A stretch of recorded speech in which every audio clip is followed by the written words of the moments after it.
Si Jesus ang atong sentro nga mao gyud atong maayo magbalantay nga mosalig mo dangop kita kaniya sa kanunay anay ang buhing presensya labi na nining santos nga Eucharistia nga ato madawat ay ang buhi nga lawas ug dugo. Kay wala kita ilain nga kapaingnan o kapadulngan nga kita pagadalhon sa matambok nga sibsibanan aron kita mabuhi. Mga dili lamang kita mosalig sa mga kalibutanong butang material sa kwarta nga atong ibaylo ang ato nga konsensya labi na ning panahon sa eleksyon nga tingali daghan sa mga katawhan nga ibaligya ang buto mo na nga mawala na ang kasagrado o kadignidad sa mao nga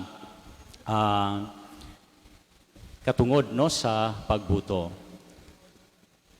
O mapasalamaton kita sa Dios nga dili lang dugay gihatagan kita og maayo nga magbalantay nga mao ang mangulo sa atong simbahan sa tibok simbahang Katoliko sa kalibutan. So we heard that dunay na deklarar nga Santo Papa in the person of Cardinal Robert Prevost, usa ka American cardinal nga karon mao natong bagong Santo Papa nga nagdala sa ngalan nga Pope Leo the 14th.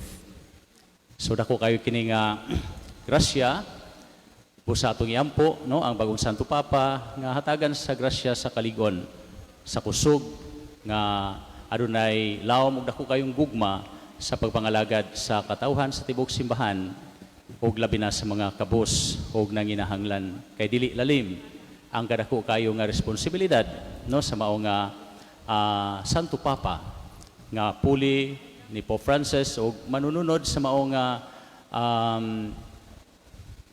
lingkuranan ni St.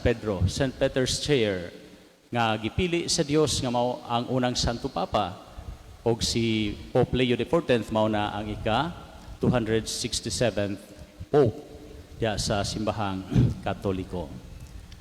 So maigsoon adunay nindot kayo nga pamalandong atong mahal nga obispo nga yaha nga gipadala kanamong mga kaparian dinhi sa Diocese sa Tagbilaran ug yang gitugot nga gamiton kining mao nga pamalandong nining mao nga pagsaulog sa Good Shepherd Sunday diin aduna kini usab close connection sa mao nga paghitabo no sa eleksyon nga diin pagahimuon ug mapuhon og ato ang paminawon kining mao nga gipadala no sa mahal nga obispo nga si Bishop Abet aron magiya kini kanato no diha sa tuwa nga pagsaulog karon sa Good Shepherd Sunday o in connection usab sa ato ang pagbuto no sa panahon sa eleksyon ug mapuhon. So tugote ako sa pagpaabot nining mao nga pulong sa pagpamalandong sa mahal nga obispo.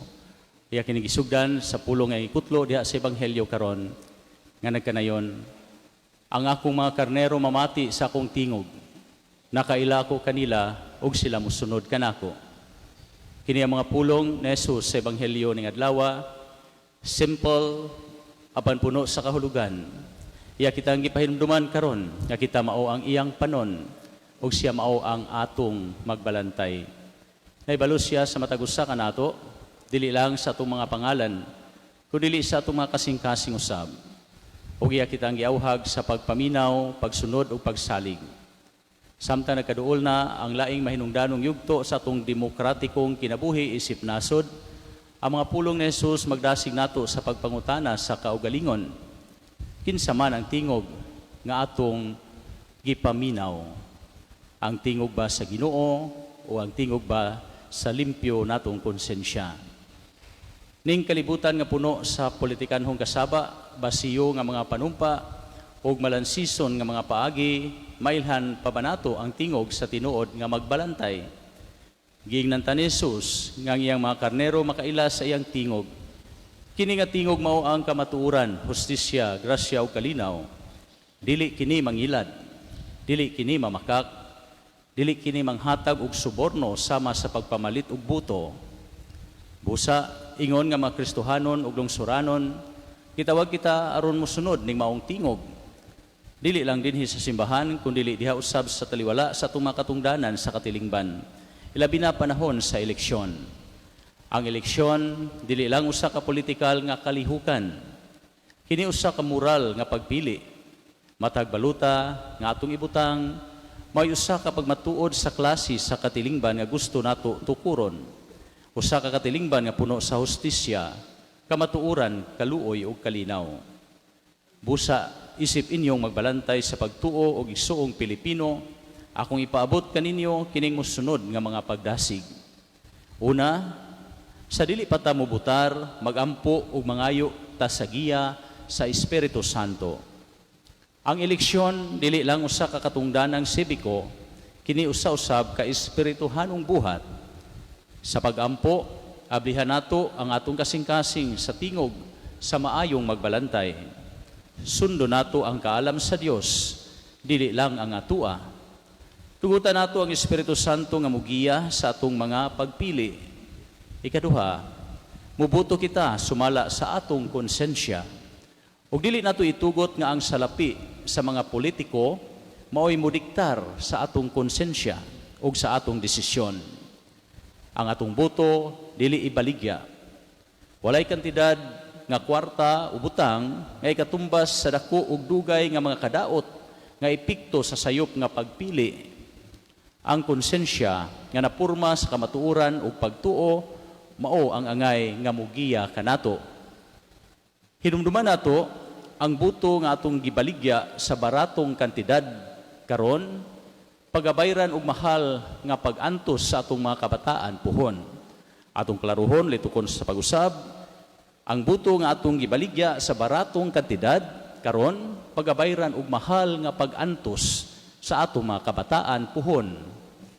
Ikatulo, pilion nato ang mga kandidato nga adunay kapasidad, kredibilidad, konsensya o dakong kagustuhan sa pagserbisyo. Dili ta moboto tungod lamang kay sila inila, sikat, maanyag, nagagikan sa pamilya nga adunay pangalan o adunahan. Ang pagpangulo sa kabalaanong buluhaton o kinahanglan kini nga nakabase sa integridad, kahibalo o kaluoy, labi na para sa mga kabus o mga gagmay sa katilingban. Ingon nga nakaila si Jesus sa iyang mga karnero o naghatag sa iyang kinabuhi para kanila. Kinahanglan usab nga magpili kita og mga lider nga mga lagad o dili mangilad. Atong usbon, ingon nga nakaila si Jesus sa iyang mga karnero o naghatag sa iyang kinabuhi para kanila. Kinahanglan usab nga magpili kita og mga lider nga mga lagad o dili mangilad. Ikaupat, hunahunaw nato ang kinatibuk-ang kaayuhan. Dili lang atong personal nga interes, ang eleksyon dili lang para sa kung kinsa ang makabenepisyo nato, kundi kung unsay mahatag nga kaayuhan para sa tibuok nasod, sa mga kabataan o kabatanunan, sa ilang kaugmaon o sa kinabuhing moral sa katawhan. O sa katapusan, hinumduman nato ang labing dako nga pag-unong at tugayod nato ihatag sa Dios, dili ni bisan kinsa nga politiko, partido o ideolohiya. Bisan kinsa man ang mudaog o mapilde, ang atong pagtuo dili isalig kanila, kundi kang Kristo. Ang labing importante mao nga mobutar kita sa kamatuoran o sa pagtuo. O ang Dios nga nasayod sa atong kasing-kasing magpasidungog sa atong kamatinud-anon. Gisulti ni Jesus, naghatag ako kanila sa kinabuhing dayon ug dili nagayod sila mamatay o walay makakuha kanila gikan kanako. Mga minahal kong igsuon, bisan pa sa kawalay kasiguruan sa politika o pagdumala, atong pagsalig dili sa mga politiko o sa ilang mga saad, kundi sa maayong magbalantay, nga naghawid kanato sa iyang mga kamot. Busa mo boto kita ning adlaw sa eleksyon, dili uban ang kahadlok, kundi uban ang pagtuo, dili uban ang pagkawalay paglaom, kundi uban ang kadasig. Dili uban ang pagkabahin-bahin, kundi uban ang lawom nga tinguha nga magtukod ug usa ka katilingban nga nakabase sa ebanghelyo. Ang atong mahal nga inahan rayna sa kalinaw maguban unta kanato sa pagampo alang sa atong yutang na tawhan. Hinaot nga panalanginan sa Dios ang Pilipinas uban sa mga pangulo nga maminaw siyang tingog ug modumala uban ang kamakiangayon, kamapaubsanon o kamahigugmaon. Amen. Sumaigsoon, tataw klaro kayo ang mensahe nga buti paabot sa itong mahal nga obispo sa itong pagpangandam alang sa pagbuto ug mapuhon sa eleksyon. Hinaot nga mamalandong ta, mangayo ta sa giya sa Espiritu Santo, nga mubuto kita sumala sa diktar sa itong konsensya nga napurma diha sa kamatuoran o pagtuo nga Kristohanon. Maningkamot kita nga kita makaapil o makakontribute sa mao nga gidamgo gilantaw nato nga usa ka makiangayon, matinuoron, makahuluganon o malinawon nga eleksyon o mapuhon kon champ election, clean, honest, accurate, meaningful, and peaceful election. Hinaot pa. Please all stand.